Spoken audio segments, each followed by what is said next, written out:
Greetings, finders of both paths and stars, and welcome back to Drift Lanes to Distant Worlds. We're zooming along towards the fourth planet from the sun, and I'll give you 3 guesses about what color it is. If you guessed red, good job. If you guessed any other color, you were wrong. I just said red. Keep up, we got a lot to cover here. Just as Castrovel was broadly based on the pulp sci-fi version of Venus, Akiton is very much the pulp sci-fi version of Mars. Of course, our visions of Mars were a lot more immediately accurate since there wasn't a bunch of clouds covering everything, so we always knew that Mars was a desolate-looking red planet. Thus, fiction about Mars reflected that. The most popular and well-known is the John Carter of Mars series, which, fun fact, actually had a crossover with Pathfinder in the official comics, along with Red Sonja and Tarzan. The canon status of these is dubious, but it's still fun to think about. Similar to our world, the people of Golarion could view Akiton on the night sky and took its distinctive red coloring as a sign of war and violence, and as we'll soon see, they weren't far off the mark. Akiton is a severe and dangerous place full of people struggling to survive in Distant Worlds of the Past, Akiton the Red. In the distant past, Akiton was more blue than red, covered in gigantic oceans, megafauna, and greenery. However, this would not last, as life on Akiton lived under a ticking time bomb.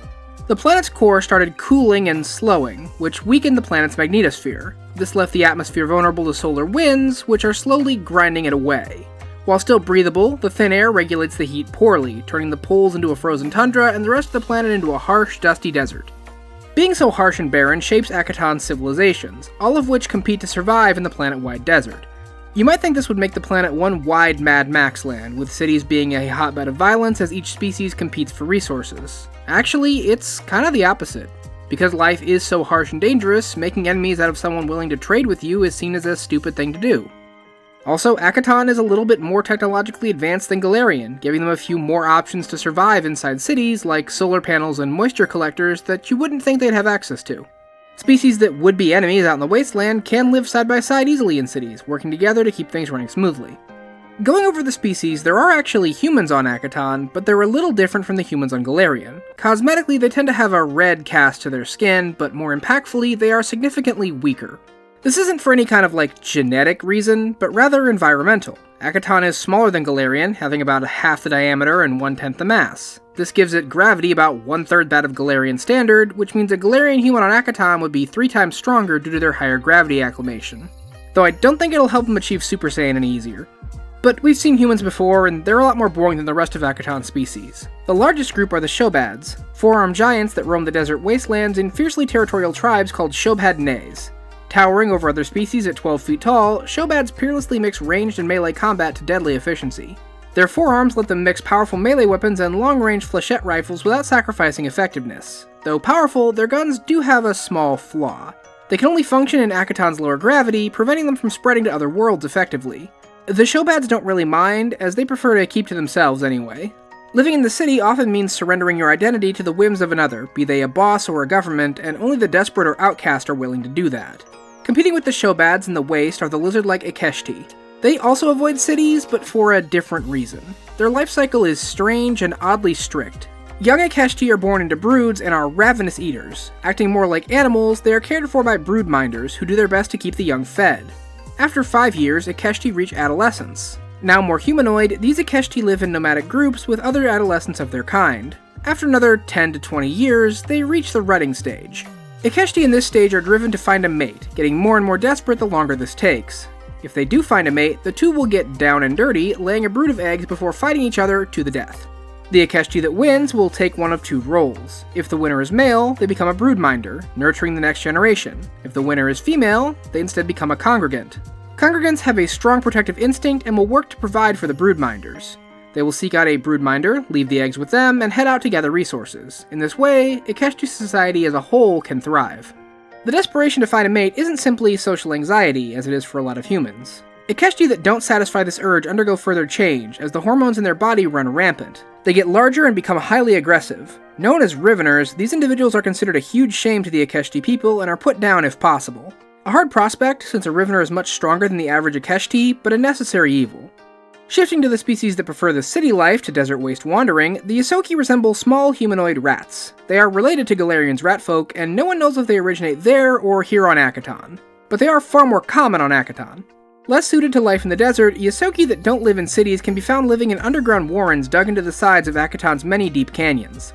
Since they can't depend on size or strength the same as others, Ysoki lean on community for survival. You mess with one of them, you mess with all of them. And the last major species to talk about is definitely the weirdest. The contemplatives of Ashok, which we'll shorten to contemplatives, resemble gigantic exposed brains with atrophied lower bodies dangling below them. Instead of working towards physical resilience to survive the harsh environment, the contemplatives focused on occult psychic powers. Evolution, either natural or forced by their abilities, has optimized the contemplatives into the form they now have. Though they look frail, the floating lobes are capable of surviving out in the desert if they need to, though I wonder if brains get sunburned. Anyway, while they can survive in the wilderness, they prefer to make their homes in underground city conclaves, speaking with others of their kind on important matters far beyond the ken of lesser mortals. Like, why do kids love Cinnamon Toast Crunch? We'll figure that one out one day, I just know it. Akitonian life has to deal with one near-universal constant. Water is necessary for life. Without it, organic life simply cannot function. Much of the planet's surface is dry, with any known oasis guarded like the most precious of treasures. The few native plants that do survive do so either by conserving water exceptionally well, or having deep roots that snake down for miles to find the smallest hint of remaining groundwater. But scarcity and abundance are simply a matter of dosage. Maybe scale is more appropriate when we're talking about this in a planetary sense? Anyway, the area on Akiton that has the most water would probably be okay with giving the desert some, but the logistics here make that difficult. I'm talking about the Winterlands, the frozen poles of the planet where most of the water is trapped in giant frozen glaciers. A small number of human and Shobhad clans live in the frozen tundra, trading a hot desert for a cold one, with a few small settlements dotting their landscape. The most interesting thing about the poles are the ruins, which differ greatly between the North and South poles. The southern pole is less populated and explored, with rumors of something dark and evil haunting the ice cap the closer you get to the pole. It might be best to just stay away, as the city ruins down here bear signs of an ancient, devastating conflict, and the buildings still standing were created by creatures that are far from human. The north has a slightly higher population, though that's relative on Akiton. The city ruins here are very different from those down south, and slightly more intact. From these ruins, we know that a society of four-armed creatures, similar to the Shobhad, ruled these cities but fled some time ago. Cities on Akiton tend to be built around significant geographical landmarks, which isn't that hard because Akiton is full of some crazy geography. A lot of it is visible even from space, as the otherwise barren desert makes them stand out all the more. One of these is the distinct Idaho Rift, a jagged canyon that nearly circles the planet. Up to 3 miles deep, the rift can be as narrow as a single-file line and as wide as the open plains above. Many of Akiton's people shelter in the shade of the rift, and the biggest grouping of them can be found in the city of Morrow. No one knows who first built the city, but it's been built up and added to several times throughout the generations, with most new construction being done by the wealthier members of society, while the lower class make do in older, more run-down buildings. Morrow attracts trade caravans and skyships from all across the planet, and even off-worlders make the treacherous journey to shop its markets. On the opposite extreme, we have Ka, Pillar of the Sky. An enormous mountain, Ka is taller than any other in the system. The upper reaches pierce the thin atmosphere, touching on the vacuum of space. The Shobhad consider the mountain sacred and has a place of significance in several of their rituals, as well as serving as the place for the annual clan moot, where the Shobhad Nay from across the planet all meet to trade, settle disputes, and make alliances. A few daring individuals attempt to climb Ka to its peak, and most who do perish on the brutal summit. Any who do make it come back changed. Maybe it's the prolonged lack of air, or perhaps there's something magical at the top of the mountain, but whatever it is, something sends survivors of climbs into strange fits. Which would be strange enough if these fits didn't make them start sprouting surprisingly accurate prophecies, even in this age of lost omens. On the slopes of Ka, travelers can find the Hive Market. The gigantic bazaar occupies miles both above and below ground, in old tunnels carved by volcanic activity in Ka that has long since gone cold. Every species on Akiton can be seen here, trading and dealing in peace with one another. This peace is enforced by strange ghostly figures known as Kulan. These creatures act as supernatural guards. Any attempt at violence in the market brings down their wrath, and no one is willing to risk their ire. The Kulan don't go after any kind of trade, no matter how unfair, coercive, or one-sided, just violence. So a silver-tongued devil is more dangerous than a knife-brandishing thug here. Though that's hardly anything new, the worst devils always wear the nicest smiles anyway. Though not as tall as Ka, the plateaus that hold the city of Arl are still quite tall. Held by the free peoples of the High Plateau, Arl is a place as wonderful as it is brutal. It's home to the Crimson Forum, a gladiator arena that draws fighters from all across the planet willing to risk their lives for the shot at glory. Thousands scream for blood on the sand, and hundreds line up to provide it for them. But the Colosseum is not the most fantastic building in Arl. That distinction goes to the giant pyramid at the center of the city. At the top of the pyramid is a portal leading to Galarian, and any who emerge from the portal are considered gods, given the title of Thurok and crowned ruler of the city. This practice dates back to the Age of Legends, when the Aslanti first came through the portal and enslaved the people living here. The Thuroks of the past are remembered with both reverence and disgust, and anyone that finds themselves in the position must now tread very carefully. After all, Thuroks rule with absolute authority right up until they don't. Thankfully, the Galarian side of the portal is difficult to reach, being sequestered inside a magical hedge maze in Galt. There is a second portal to Galarian on Akiton, and it's in a much more controlled location. The Halls of Reason are one of the Contemplatives' compounds, built of windowless square towers that the Contemplatives float about in, doing who knows what. Long ago, this conclave constructed a portal to Galarian, opening it in the Mwangi Expanse and creating what would be known as the doorway to the Red Star. The portal is currently inactive, as the Contemplatives deem Galarian a place too dangerous and primitive to interact with, but turning it on again isn't impossible. As mentioned, the Galarian side is located in the Mwangi Expanse, and legend holds that the Great Mage Jatembe banished some powerful evil through it long ago. Who knows if the portal reactivating means that his evil has returned, or if some Contemplative just decided to turn it on for reasons known only to their alien intelligence. Akiton is harsh, but in a livable way. To say that life can thrive here might be a stretch, but survival is not impossible. It's difficult and often brutal, but the same can be said for many places on Galarian. The biggest issue with adventuring on Akiton is that there isn't much to draw people here. Maybe some might come seeking the knowledge of the Contemplatives or to look into the ancient polar ruins, but beyond that, it's not a very enticing place. On the other hand though, it being livable without extreme magic makes it the perfect mystery location to start a campaign. If nothing else, the novelty of super strength that comes with Akiton's lower gravity can be a fun hook. But otherwise, most people would say that there's not much to see on Akiton here in the past. Let's see how that changes, shall we? Drift Lanes of the Future, Akiton, the battlefield. The future of Akiton is a bright one. In the past, the planet was desolate and nearly barren, the people clinging to life. The planet hasn't actually physically changed that much. The issue of the cooling core and thinning atmosphere remain, and the planet's water is still locked in the frozen poles, with little of the precious liquid to go around. So how is Akiton doing better if all that still remains? Space travel! The advent of space travel has vastly opened up Akiton's options. The lack of water and food is much less of a problem when you have a lush planet like Castrovel roughly next door, ready to ship you the supplies you need for an easier life. But then you have a different problem. What to trade them for? Akiton isn't super rich in natural resources, is it? Turns out it is! Specifically, Fasteron. This substance is the fuel that makes starship travel possible, and Akiton is just full of it, right under the surface, ready to be mined out and sold off in droves. Mining companies have popped up all over the planet, bringing new industry and life to the world. Fasteron is the future, and Akiton's future is looking bright. The gap has thrown things off a bit, but confusion is temporary and people are always going to need fuel for their sublight starships. The line can go nowhere but up. So did you catch that? There was something in that last sentence that should have tipped you off as to where this is going. Sublight ships. As in, slower than faster than light ships. The thing that the signal made obsolete 3 years after the gap. Drift drives don't need Fasteron to run and can go faster and farther than previous ships. And everyone across the galaxy knows how to make one. The Fasteron mining industry crashed hard, and Akiton crashed with it. Anyone that could get off the planet did, and those who were left behind are now poorer and more desperate than they've ever been. But Akiton is not without hope. For starters, even without Fasteron, the planet still has more resources than it did pre-gap. This is because, at some point during the gap, a massive amount of starships crashed into Akiton's surface. Investigations reveal that many of them crashed around the same time, implying it was part of a battle of some sort over Akiton's skies. Who won or lost is unknown, since the wrecks are so numerous that not all of them have even been found in the centuries since. Junkers and ship scavengers of all kinds flock to Akiton's desert to hunt down these wrecks and see if they can pull out something interesting that has eluded other treasure hunters all this time. And those aren't the only scavengers drawn to the Red Planet. Financial vultures see a planet's dying economy and have descended to gorge themselves. When the Fasteron industry dried up, the hit to Akiton's fortunes meant that a lot of government programs got scaled back, in an attempt to lure back businesses and save on costs. And it did bring some businesses back. You know, the kind that prefer lax regulations and loosely enforced laws, so they can grind workers to the bone for a slightly net profit increase. This has resulted in Akiton having many businesses reporting record profits, despite the planet itself being full of the poor and destitute. The people of the planet have responded to these conditions by both striving for more and by banding together. Many young Akitonians dream of making their one big break that will finally get them out of poverty, whether it's becoming one of the planet's many highly paid gladiator champions, finding that one untouched wreck out in the desert, or locating some ancient bandit king's hidden treasure. But all those are dangerous, and you need people you can trust to watch your back. Law enforcement sure isn't going to. The stewards do technically enforce Pact World law here as much as they do anywhere else, but getting their help on Akiton is as likely as finding a rain puddle. Instead, laws are enforced by whoever has the better gun, and if you can't afford a better gun, having friends with more guns is an acceptable substitute. This is why a lot of Akitonians are in some kind of gang. These aren't all just roaming collections of thugs and raiders, there's a lot more to it than that. Many of these gangs are locals defending their home from outsiders looking to bleed what little Akiton has left out for themselves.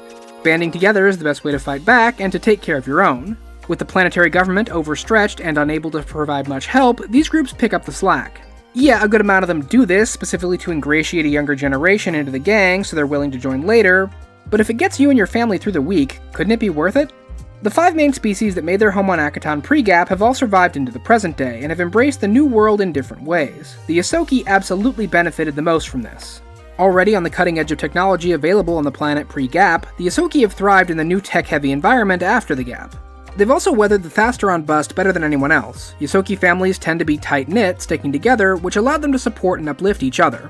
Their ingenuity and drive to improve has also been invaluable, keeping Akiton's various cities running and making the most out of the junk the planet is littered with, turning the universe's trash into their own treasure.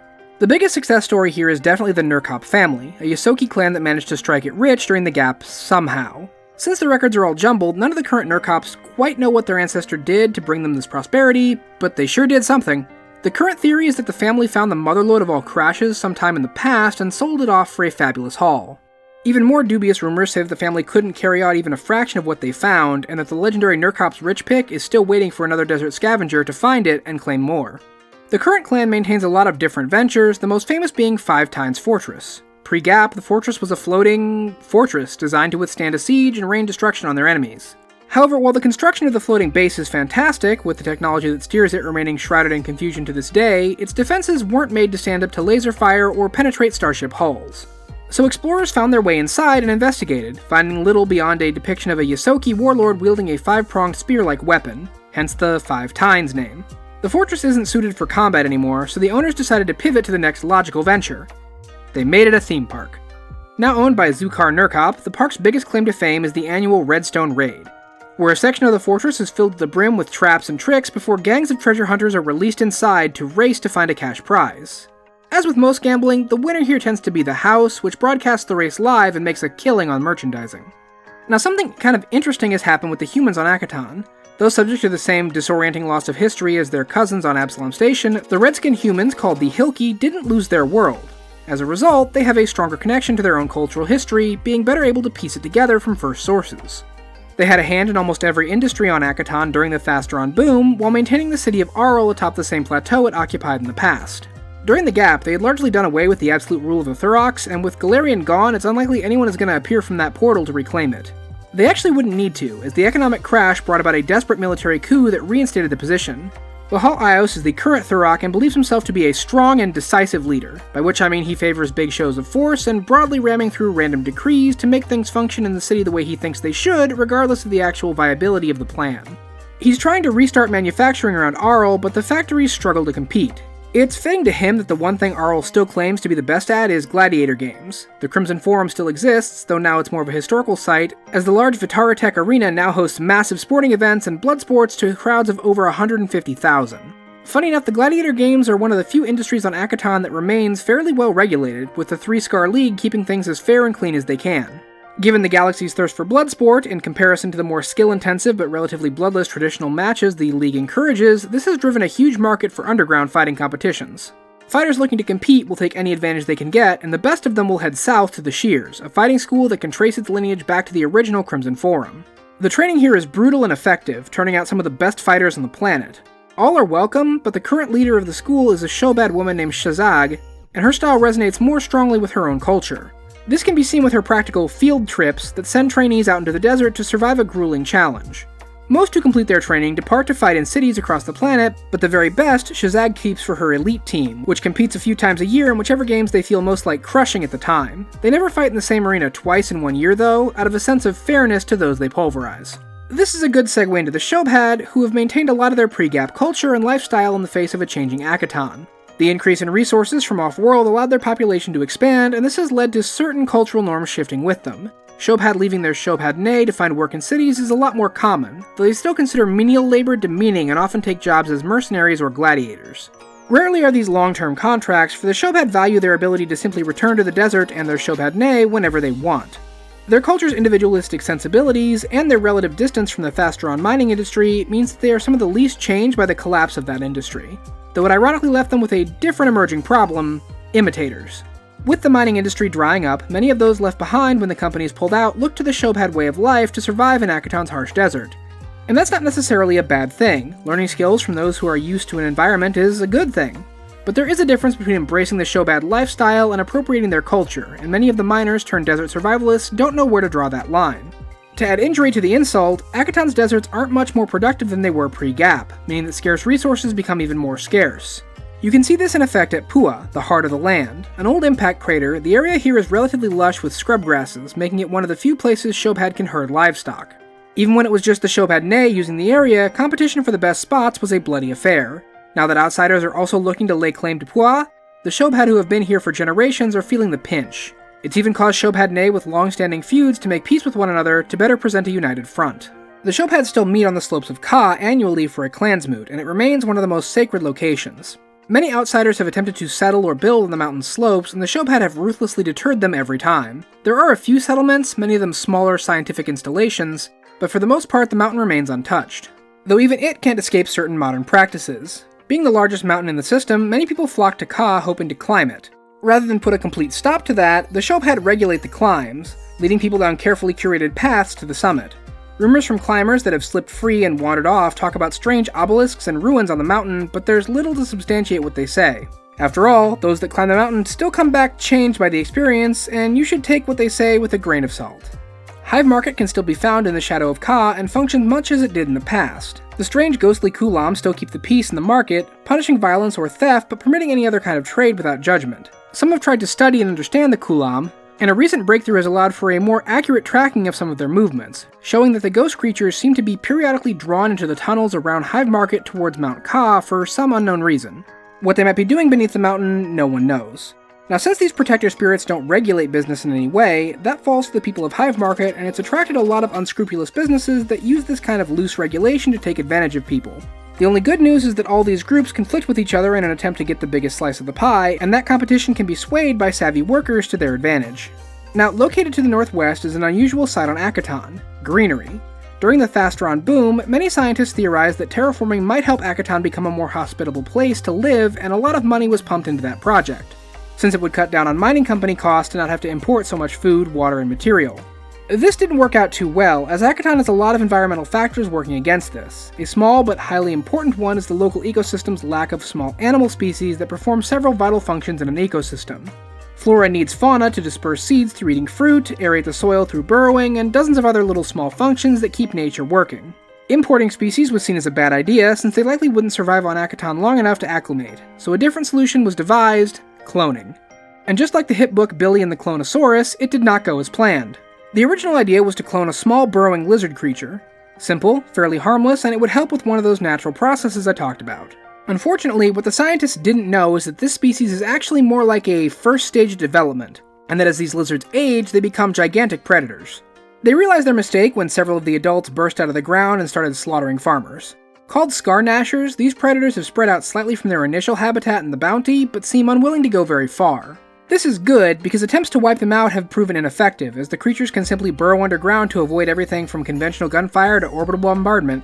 Talking about strange lizard biology brings us around to the Akeshti. Their species' reproductive cycle has made integration into other societies difficult. Their young are eating machines nearly impossible to control, and their elders who haven't yet made it are a ticking time bomb that could Hulk out at any moment.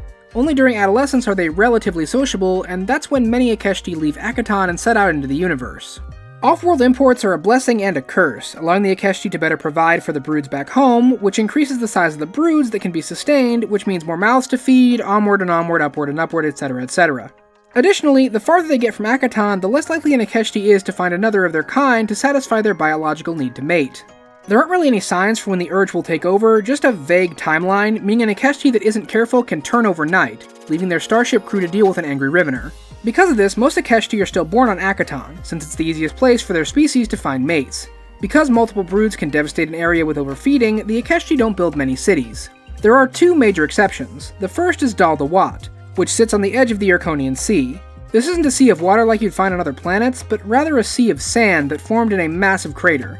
The crater here was formed during Akiton's prehistory when a meteor hit at a particularly shallow angle, carving a huge hole in the landscape. The Akeshti city here is built around a giant sculpture of two intertwined reptiles. Seen as a monument to fertility, the Akeshti will often travel to Dal Dawat to find mates as their time draws near. Of course, not all make it, leaving the desert around the sea to be filled with tragic Riveners. However, there are some who are fighting against their species' instincts, like the Enclave at Gantim. The Akeshti here have been able to stave off their instinct to mate for far longer than normally possible, which they claim is due to a religious lifestyle of meditation and self-control. Something here does seem to be working for them, though higher levels of radiation around the area point to a possible different explanation. Lastly on our list is the Contemplatives of Ashok, who, universe-wide, are mostly known as the Contemplatives. Space travel has opened up the whole galaxy for study, and the big brains have embraced the intellectual challenge. Their wisdom and occult knowledge are welcome all across the Pact Worlds, though many find the Contemplatives a little condescending. Those that remain on Akiton have embraced the new technological age, though two groups have reacted in an extreme manner. One of them, the Transcendent Cortex, embraces technology as a way to enhance their own capability for thought, finally shedding the biological needs that limit their intellect. The other, the Pristine Muse, believe that technology as a whole is a crutch that impedes the development of the mind. Neither group holds much sway, and they mostly spend their time engaging in proxy battles, using outsiders to undermine each other. Now something to bring up here is the second part of the Contemplative's name, Ashok. No one is quite sure if they get the name from the crater on the Kaviri Plains, or if the crater gets its name from them. What we do know is that Ashok has a great amplifying effect on the Contemplative's psychic abilities, acting kinda like a mental satellite dish, letting them focus and direct their energies out into space. They've learned quite a bit from their rituals here, but share little of that with the public. Anyone looking to investigate is going to have to contend with the dangerous psychic radiation coming off the crater, which is a distinctly unpleasant sounding thing to ever have to deal with. If Ashok is a wide amplifier, the halls of reasoning are more of a focused beam. The original structures were designed to be dark and cool, preventing the Contemplatives' brains from literally overheating in the Akitonian sun. New technology has allowed the Contemplatives to enhance the structure even more, filtering out the mental noise of the Pact Worlds and listening to the psychic calls echoing throughout the stars. The Contemplatives in the halls have admitted to making contact with 5 other species out in the galaxy, though they are keeping the details very scarce. Akiton was and is still shaped by the effects of the Thastron mining industry, both the boom it started and the collapse that occurred as it died off. This is exemplified in the Golden Bay, a crater that contained vast amounts of the stuff and was surrounded by company mining towns. These sprang up as fast as possible, as cheaply as possible, to accommodate the influx of labor. As a result, many of them would later collapse as the foundation was literally mined out from under them. A few still remain standing, like Great Guas and Itab, either abandoned or sparsely inhabited by scavengers. Angkal Heights is a particularly apt monument to the era, as the entire city was built on a mobile platform to better roam the crater, moving from deposit to deposit without the need to tear down and rebuild. While a fantastic idea, it broke down in the shifting sands of the crater and ground to a halt, where it's remained ever since. Turns out you can't just get out and push with something this big. The largest mining town, Booster City, sits on the edge of the crater and has suffered from a huge collapse in recent time. That collapse exposed a huge network of tunnels running under the city, some natural and others carved. The weird thing is that a lot of the carved tunnels don't match up to the known mining sites, which means either off-the-books activity or something far more sinister. Our last mining town of note is the Utopia of Tivik, named for the Yosoki Tivik who founded it. The Utopia actually was pretty great to its workers, having some of the safest and best paying gigs. The only downside is the job market wasn't what Tivik was thinking of when they named it a utopia. It was a utopia because it was founded by Tivik. Egotistical to the extreme, Tivik filled the city with blazing neon signs and stunning billboards, all talking about how incredible and great she was. These signs remain powered to this day, even as the miners have dried up and the raiders have moved in. You'd think they would destroy the annoying signs proclaiming Tivik's superiority over them, and they do. But something unseen fixes any damage within a week. And since we're on the subject of big holes in the ground, that big, nearly planet-wide canyon is also still here. It's still one of the best places to take refuge from the harsh open desert, and thousands still live in the cities that exist at various levels along its walls. Morrow is still here, and its old nickname of Thousand Lights is woefully inaccurate in the modern day. The city sparkles with millions of glimmers as it brightens the dark walls of the canyon around it. What's funny is that pre-Gap, Morrow was a city with a massive amount of wealth disparity, yet now it's one of the most egalitarian places on the planet, where upward mobility is still a distinct possibility. The city benefited massively from the Thastron boom, and someone somewhere in charge of something actually made the good call to spread that wealth around. That turned the city into a bustling metropolis whose 24/7 nightlife nurtured creative artists from all around the system. That reputation persists to this day, with Akitonian artists flocking to the city hoping to make it big. Unfortunately, nothing is perfect, and Morrow's glitz and glitter is only surface level. Below that surface, and on the back streets, vicious gang wars vie for territory all across the city. Locals know how to avoid the worst of it, but it's still there in the lowest levels, ready to snap up anyone daring or foolish enough to buy in. The desperate circumstances many find themselves in on Akiton lead them to bet it all on long shots and desperate rumors. That's what drives a lot of people to the Dust Warrens, a massive sea of silt created by the planet's huge dust storms depositing excessive amounts of grit inside deep canyons. Ships can sail on this perilous sea, and there are rumors of incredible treasures that have fallen to the bottom of the silt after accidents or pirate attacks. This might have some truth to it, but more often than not it's some old hand making a quick buck off a dumb kid hoping to get rich quick on a windfall. After all, in a gold rush, look for the guy selling shovels. A similar desperate energy can be found in the people who make their way to Daza. The city didn't start out as a home for the sick and dying, it was originally the home of a new reliable energy source.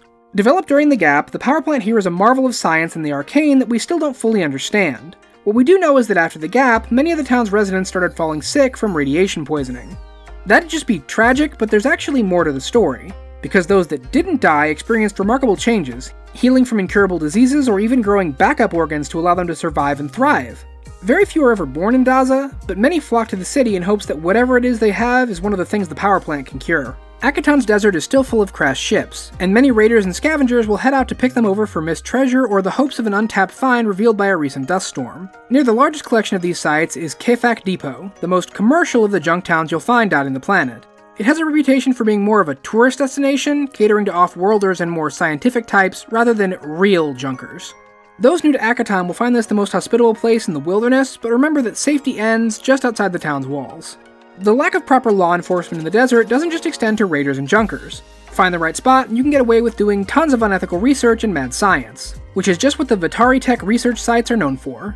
Vitari Tech was founded on Akiton and was initially hit hard by the Thastron market crash, losing many of their best and brightest to other corporations in the galaxy. They've gained back a lot of momentum in recent years by being willing to push the boundaries of what tech can accomplish, and also what it should accomplish. Site 3 is rumored to be as much of a torture chamber as a scientific installation, pushing the boundaries of cybernetic implants by not much caring what happens to failed test subjects. Site 5 might seem tame by comparison, as their research is centered on atmospheric conditions and stabilization, but someone has leaked documents of a procedure that Vitari Tech claims will rebuild the planet's atmosphere, or possibly ignite it. It's just a theory for now, but a lot of people are worried Vitari Tech will attempt to test it before working out the kinks, and Akiton can't afford the price of that failure. The last thing we'll look at is Akiton's poles, which remain the only easily accessible source of water on the planet. Towns dot the edge of the ice caps where the planet's last real mining operation takes place, gathering ice instead of fuel. Many of these towns, like Estuar near the South Pole, are associated with, or outright run by, criminal organizations that use the icing industry to launder money or hide their activities. The remote locations and necessity of the work done here means that as long as the water keeps coming, most are willing to look the other way. While the strange cities at the South Pole continue to remain unexplored, as something about them scrambles electronics, the ones in the north are a bit more understood. Wider galactic contact has revealed that these cities were built by aliens called Witchweirds, four-armed beings that travel the stars. Theory goes that the Witchweirds are the progenitor of both the Shobhad and the Kasatha, having settled on two far-off worlds and left their descendants behind. What we know of Kasath does make it seem similar to Akiton, and we also know the Kasatha intended to colonize this planet specifically when they arrived in the Pact Worlds, so there might actually be some truth to that. However, even if they share a common origin, the Kasatha and the Shobhad have spent so long apart they are now too different to even be called distant cousins. Akiton is a planet that's experienced a lot of turmoil, and it hasn't stopped in recent years. Arl just saw another military coup that deposed the human Vahal Ios and brought about a new Thurok, the Shobhad Shammai Ek. Now that Vahal's reign of tyranny is over, Shammai's new reign of tyranny can begin. She has expansion on her mind, and you can either get out of her way or get gunned down. A huge influx of cash hit the planet again when a small glitch in the Divine servers a few years ago sent the entire plane of the Drift into a crash. During this Drift crisis, the need for functional starship fuel roared back to life, and anywhere Thastron could be found was once again descended on by the desperate, who had no idea when Drift travel would ever return. The crisis only lasted a year, but those that capitalized on Akiton's brief returning fortunes found their lives changed immensely. Locals have seen this play out before though, and are doing everything they can to avoid a second crash now that the Drift is back online. And now Akiton is set to be the opening stage of another new race, as a ship believed to belong to the first ones that created the machine life on Abalon has recently crashed in the desert. Scavengers have already been inside and taken a few things out, but now the ship's defenses are online and ready to fight off any intruders. The prospect of miraculous First One's tech, or possibly a way to contact the ancient Forerunners, is luring treasure hunters by the hundreds to the Red Star. Only time will tell if this is another boom or a bust for this world. Akiton wears its inspiration on its sleeve, even more so than Castrovel, I think. It also has a clear theme running through almost everything. The desperate and abandoned doing their best to make a life for themselves in a place the rest of the galaxy seems content to just forget about. Many on the planet feel used up and spit out by the rest of the Pact Worlds, and they are more than a little salty about it. In the future, Akiton is called the Battlefield, and that name is appropriate. Akitonians fight to survive, fight to thrive, and most importantly, fight to win. They might be down, but they are not out, and until that core finally stops, they ain't heard no bell. Thank you for watching my various finders. Akiton is similar to Castrovel in a lot of ways, but a lot weirder. The Contemplatives are one of my favorite aliens to show off just how different Starfinder can be from traditional rubber forehead aliens you see in other properties. It's got a bit of John Carter, a bit of Mad Max, and a lot of potential for any adventure set here. I hope you enjoyed looking at it with me. The worlds from here on are only going to get more intense, so I hope you're ready for it. Until next time, keep your eyes on the stars, and explore, report, and cooperate.